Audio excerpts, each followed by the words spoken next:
We are live and connected with Camille and focused in on Fort Worth.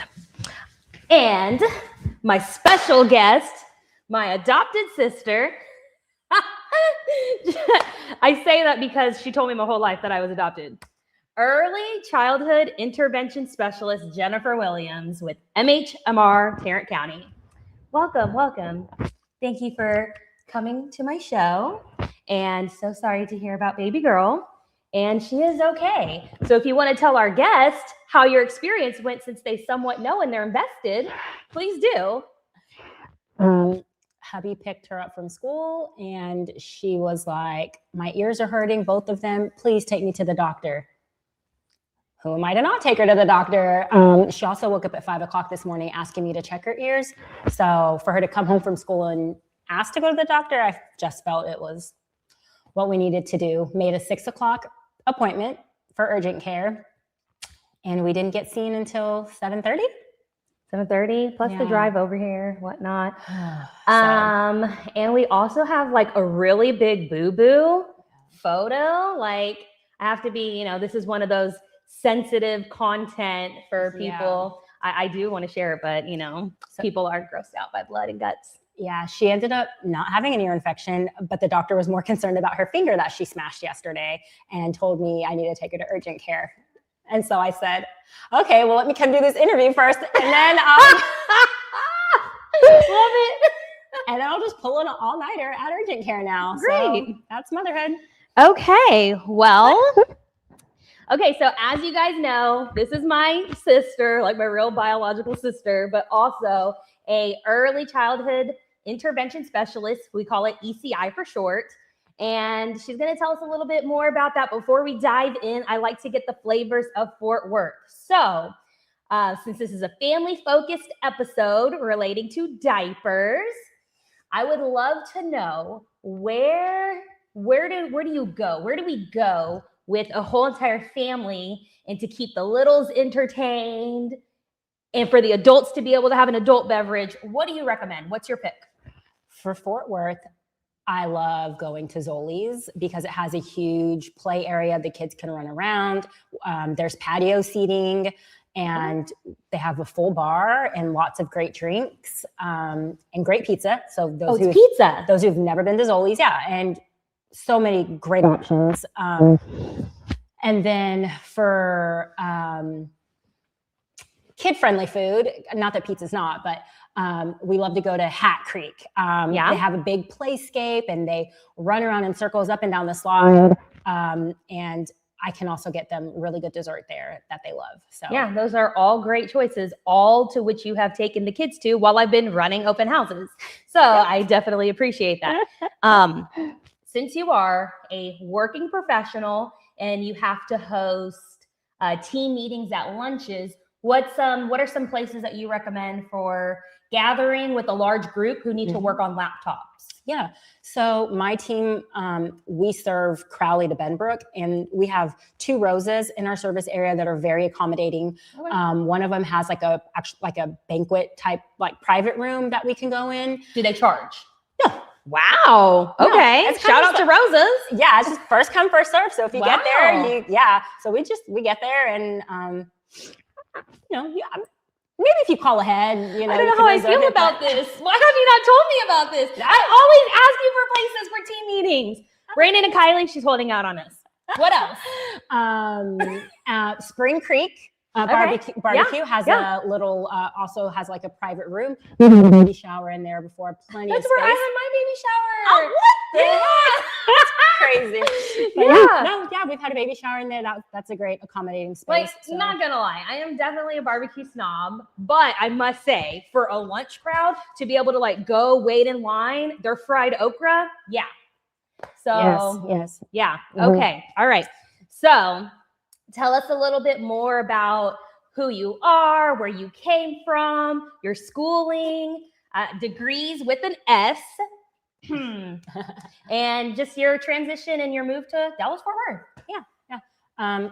Grew up in Corpus, and then I got my degree in psychology at A&M Corpus, and then I started my career. My very first big girl job out of college was at CPS, Child Protective Services.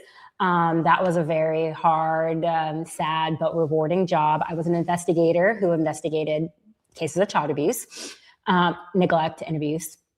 And then from there, I transitioned into foster care. So I worked for a foster care agency, which is a little bit more lighthearted, helping children get adopted and finding their forever family. And that job led me to move to San Antonio. Okay. And then from San Antonio, I was, living life, doing all the things. We're living life. Kid free. And then my sister decided to get married and leave me. So she left me there in San Antonio. I ended up getting married and having a baby. And But wait, let's go back real quick. When you were at CPS, who did you meet though? Oh gosh, that is where I met my husband. We did meet there. Yep. In the Bluff. Shout out to Flower Bluff. But let's talk about that. We graduated from GP, so there's that rival. Yes. So there was that connection. So that job did lead me to finding my husband. Yes. But yeah, lived in San Antonio, and then, as I mentioned, you left. I was there. However, our other sister was still there. She was. So, let's shout out to Christine Green. Come on, y'all. Yes, Christine was there, and we were living life with her kids, and all the things. And then, you had your transition in life, and I didn't like that you were just here up by yourself with no support, because let's face it, when they say it takes a village to raise your family, it really does. And we're going to get there actually later, one of the questions I have for you. But when I was living here and I had my son, her best friend, shout out to Rochelle in Midlothian, was the closest family I had. And oh gosh, we were negotiating a multi-billion-dollar award over a 5-year appropriation, government funding. And we were there negotiating until 10 o'clock at night. And Rochelle came in. I was like, I'm really gonna need you to pick him up from daycare tonight. I don't know what time I'm getting off of work. And she came in, and that leads me to later on, one of the questions we're gonna talk about is proximity. So, but Rochelle was like your sister too. You've known her since you were like, you were like 13 or something when you first met her. So we go way back. We go way back. So, well, again, so you're this big time supervisor at MHMR. I know she doesn't want to brag about it, but I will tell you, you supervise a team of. I supervise a team of 13 people that is made up of early intervention specialists like myself. I've got 3 speech therapists, an occupational therapist, and a physical therapist, as well as an enrollment coordinator for my team. We do hard work, but it is very rewarding. We work with kids between the ages of 0 and 3 who have disabilities or developmental delays. And our job is to just get them caught up and get them on track so they're no longer showing delays by the time they age out of our program. And if they are, that's okay. We help connect them with community resources such as their local school district that can help carry on services, or we get them set up with private therapies that can continue to work with them as they develop. So you mentioned in the areas, what area do you cover and serve? My team specifically covers Crowley to Benbrook. However, the company that I work for, we serve, 20, no. So like North Texas? Yeah, North Texas. I can't tell you how many counties, I can't remember, but literally all the way from like Brownwood all the way up to Denton County. Oh, wow. All the way to Abilene, Possum Kingdom. Okay. East all the way to Corsicana. Like, our program is the biggest one in the state. Okay.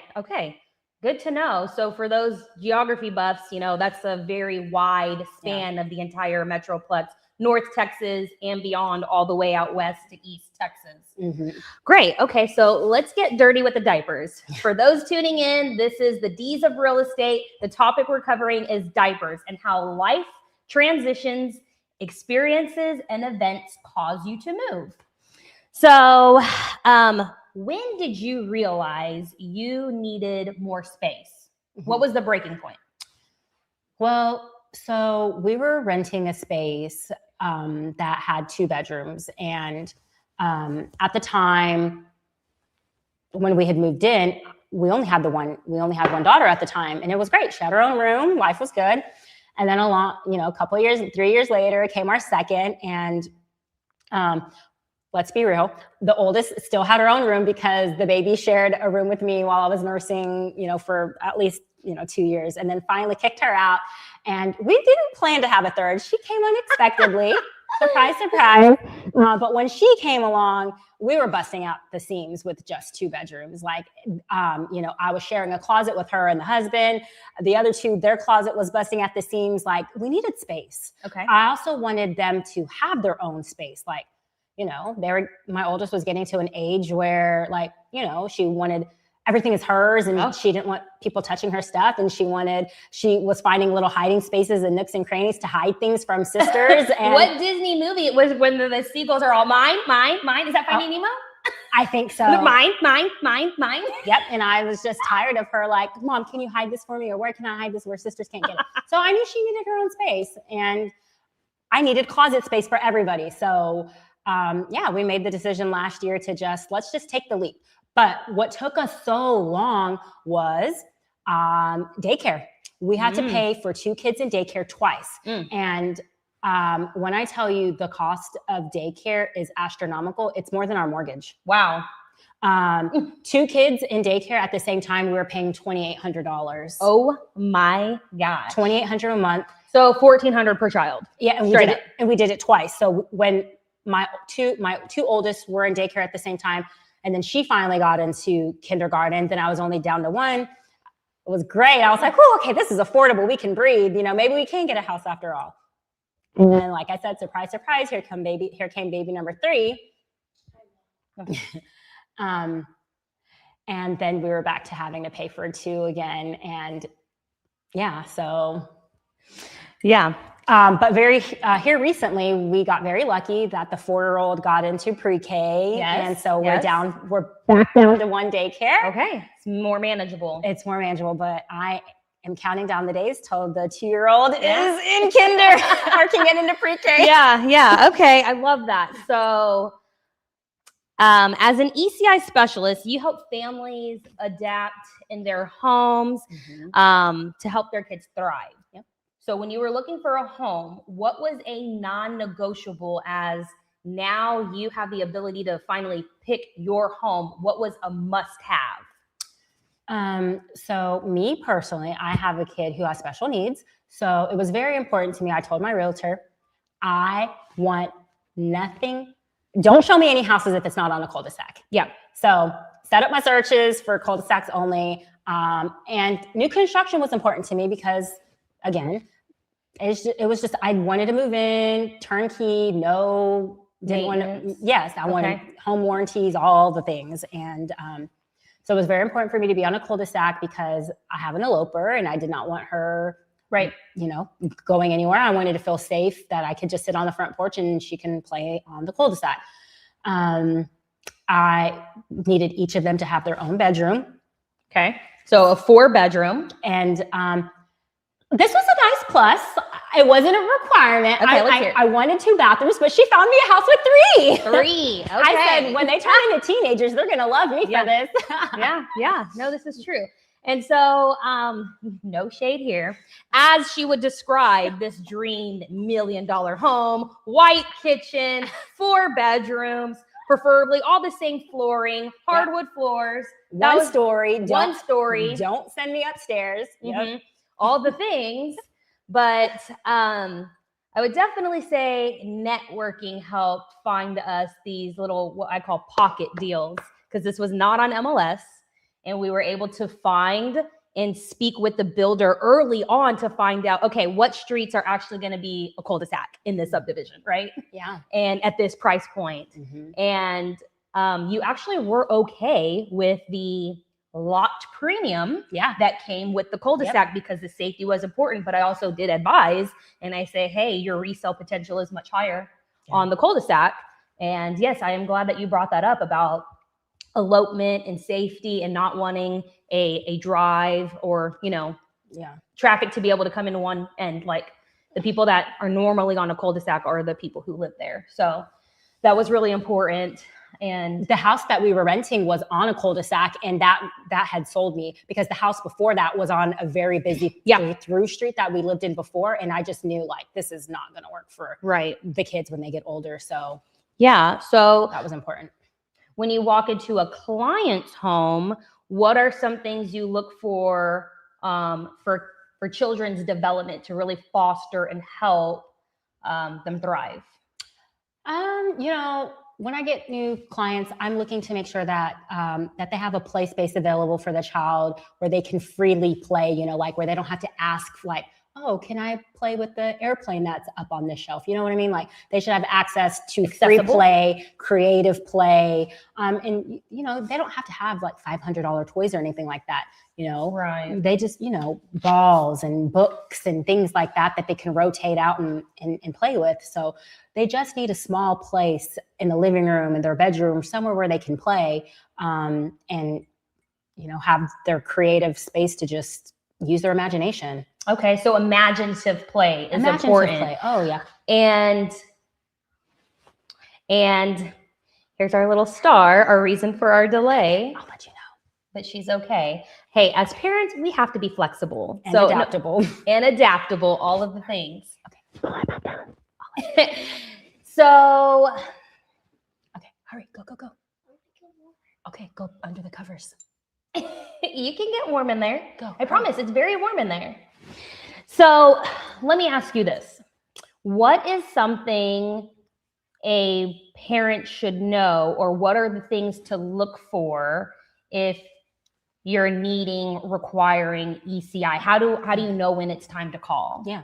I always tell parents, go with your mom gut. It is a real thing. Your mother's intuition is like no other. If you feel like something is off with your child or something is not right or they're developing atypically, talk to your pediatrician. However, anybody can make a referral to ECI. It does not have to come from a doctor or the hospital or anything like that. A parent can make a referral. A daycare can make a referral. So if your child is enrolled in daycare and they come to you and they're saying, hey, we're noticing that, you know, Johnny is 6 months old and he's not even, you know, attempting to sit up, or, you know, they can make a referral too. But I always say go with your gut. I also tell all of my parents about the CDC milestone tracker app.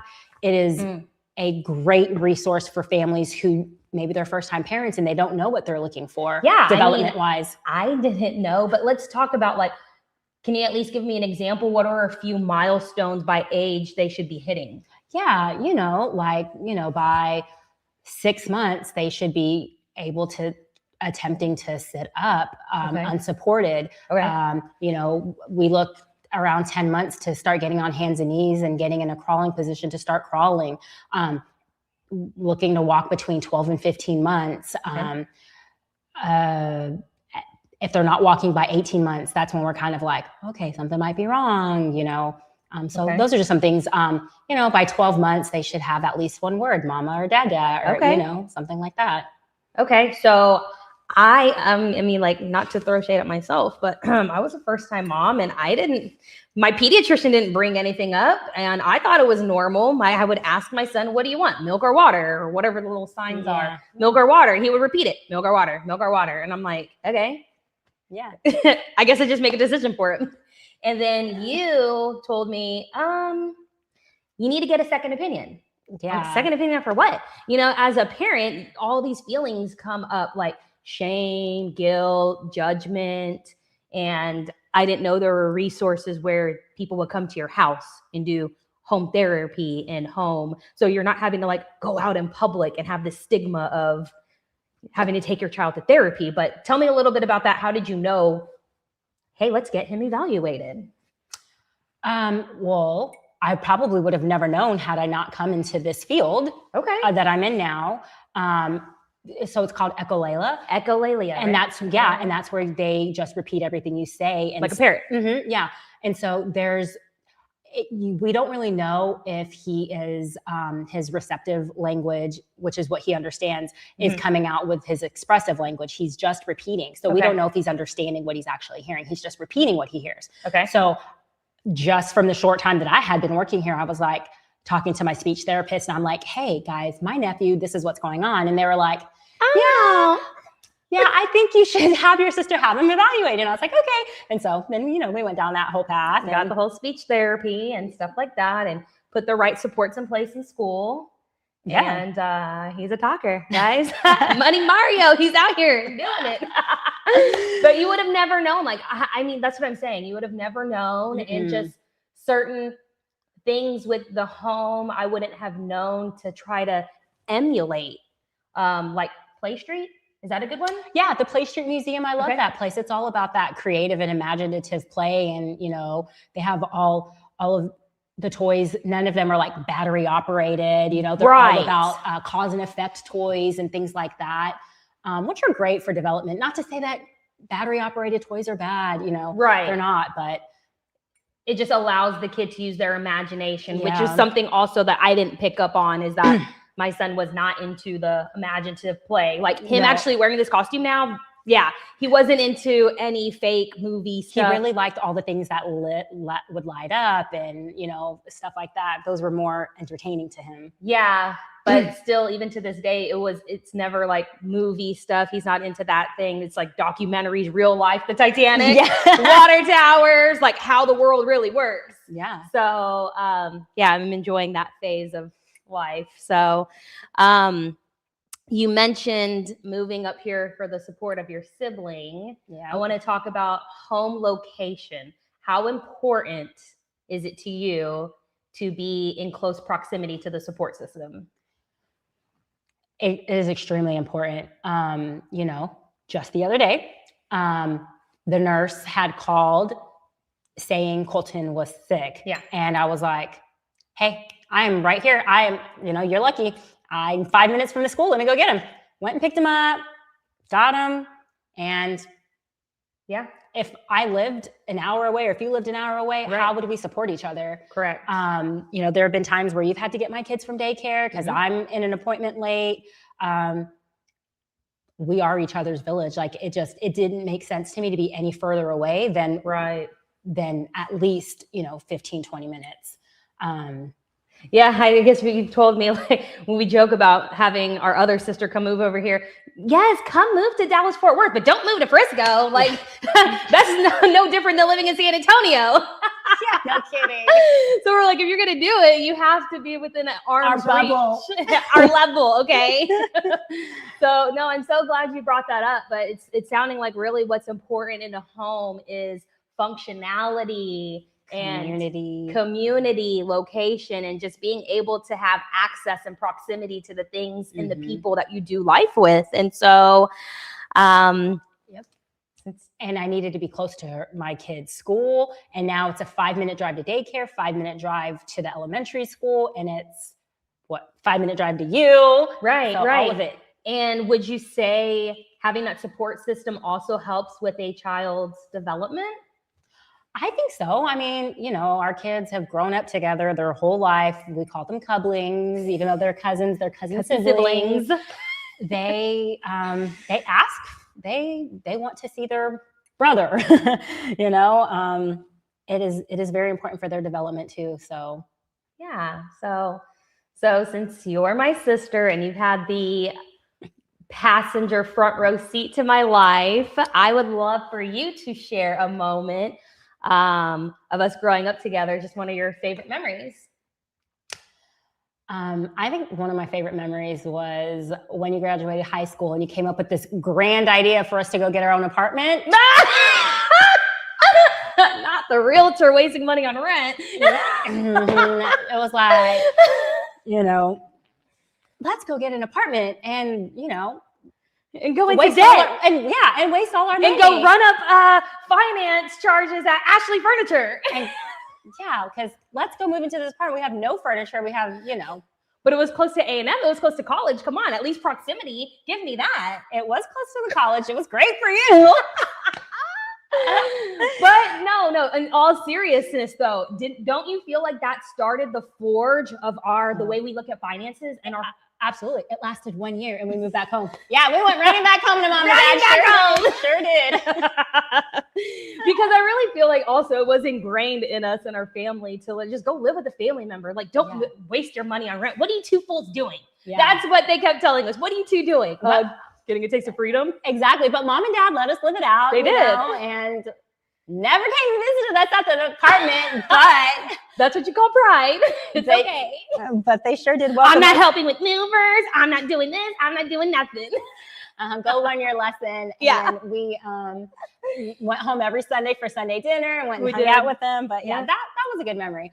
But I also enjoy the memories we're making now with our kids, and we take joint family vacations, and we had the privilege of taking our parents to Hawaii last year, which was amazing. That was one of our best trips yet. So yeah. And actually, one of my viewers said that one of his favorite memories of us was watching the snow cone episode. For those who didn't see it, yes, got a brand new, rented a Honda. Stop it. We rent a Honda Odyssey. First of all, we got to walk down Waikiki Beach just to go get the Turo, okay? Mm-hmm. And so we just really think we're out here living life because we're now kid-free. So revert back to times, okay? We don't know how to act. And we're going to go get snow cones where Obama used to go get snow cones. And so we walk down, we get the car. I mean, it had it. As soon as I took the picture of my sister with her snow cone, she decides to, I'm going to hop in the car and shoot. The whole shave ice, huge bowl slides between the seat. Like, oh my gosh. I remember signing waivers talking about, oh no, we won't do this. We won't do that. And it hadn't even been 12 seconds that we had that car. And 12 seconds that we had the snow cone. Right. And I'm like, should we go and buy another $17 snow cone? No. No, this is what we get for trying to be selfish. And all the mom guilt starts popping in, right? And now mom's talking about, when are you coming back to get your kids? I can't handle all these kids at the pool and the beach. So yeah, definitely. I would say our experiences, have been top tier and good times. And I can't wait to make more memories. So since the show is about building community, getting connected, and pouring into the next generation, what advice would you give to the youth that want to get into the field of occupational therapy, physical therapy, or speech therapy?